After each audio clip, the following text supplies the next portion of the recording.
Hello, my name is Nathan Humeyer, and I'm going to be talking to you today about scientific literacy and why we should put more effort into promoting it. So the scientific literacy is the capacity to use scientific knowledge to identify questions and to draw evidence-based conclusions in order to understand and make decisions about the natural world and the changes made to it through human activity. Long gone are the days when ignorance was the norm, and we are still suffering many of the negative repercussions passed down to us by previous generations, such as climate change, inefficient fuel sources, and destruction of nature, which is not ideal for us. So this brings me to my claim. Promotion of scientific literacy will improve the lives of U.S. citizens. And three key ways that scientific literacy among citizens will improve their lives is it will help them stay wealthy, it will help them save money, and it will benefit our future generations. So my first supporting claim, scientific literacy will help you stay healthy. According to Health.gov, who ran a national survey and used the collected evidence from multiple health and human service journals, people with limited health literacy often lack knowledge or have misinformation about the body and the causes of disease. Without this knowledge, they may fail to understand the relationship between lifestyles, factors such as diet and exercise, and health outcomes. People with limited health literacy skills may not know when or how to seek out health care. Now, the advantages of a raised level of scientific literacy within society are obvious. People who are better able to think critically about the information they are receiving and weigh up for themselves available evidence are more empowered to make more important choices, not just about their own health, but also as a citizen. This brings me to my second claim, that scientific literacy will help improve your personal finance. So the previous topic was a perfect segue into my next claim. A society that has a grasp of how science works is less prone to be misled or abused by individuals or organizations who may profit from misinterpreting data or who distort scientific findings to promote their own agenda.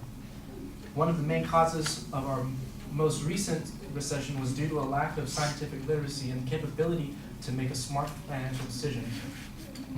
Money.us.com says that, yes, much of the blame for our recent financial hardship can be attributed to the reckless, predatory actions of financial institutions.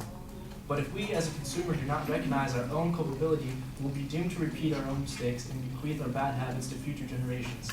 For example, the Card Hub analysis found that we've actually racked up more than $120 billion in credit card debt since the beginning of 2010, and the National Foundation of Credit Counseling reports that only 2 in 5 U.S. adults even have a budget.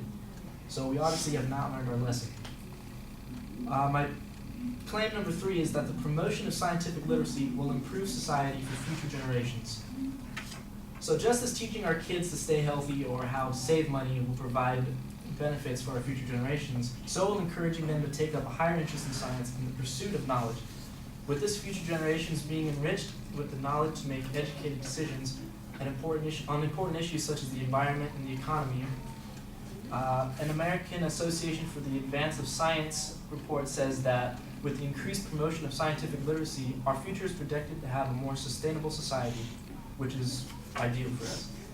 As previously stated at the beginning of my speech, the time of ignorance is past, and it's our job to be the next innovators and the inspiration for generations to come. Thank you for your time.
All right, I think you're going to need a clearer explanation of what you mean by scientific literacy, because it sounds to me like you're kind of in 3 or 4 different places in the argument. On the first point, on health issues, I can clearly see some scientific literacy issues applying to our understanding of food and chemicals and all that sort of thing.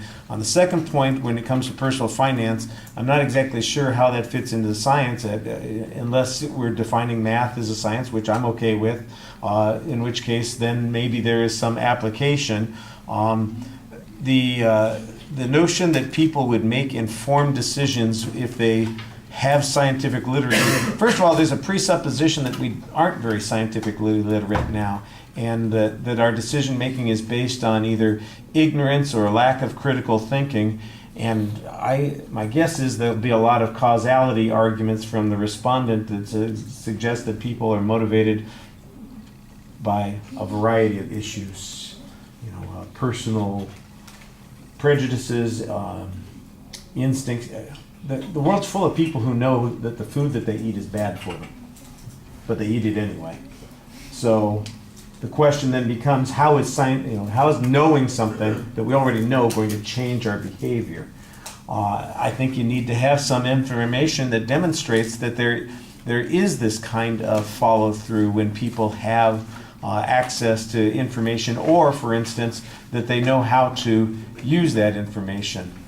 There's this kind of presupposition here that says it's not really about the world's a different place. We've got more information, and that people are being hoodwinked in some way by folks, especially when you got to the financial issues and investment kinds of things. It's a little vague as to what you're talking about there, and I'm not exactly sure how scientific literacy solves that point. And that's where I think I need to have a greater explanation of what you're talking about, and maybe some illustrations. There's some general criticism about the inability of people to maybe process technical information or to understand certain things. You mentioned, for instance, I like the statistic that you had, that only 2 in 5 people have a budget. So certainly people are culpable in relationship to their financial difficulties. How does scientific literacy improve the odds of people creating a budget? That's the argument that you're making. And by the way, at the beginning, it sounds like your argument is a policy claim that we should be doing this. But when you finally get to the structure, you do phrase it as a claim of fact, and I appreciated that.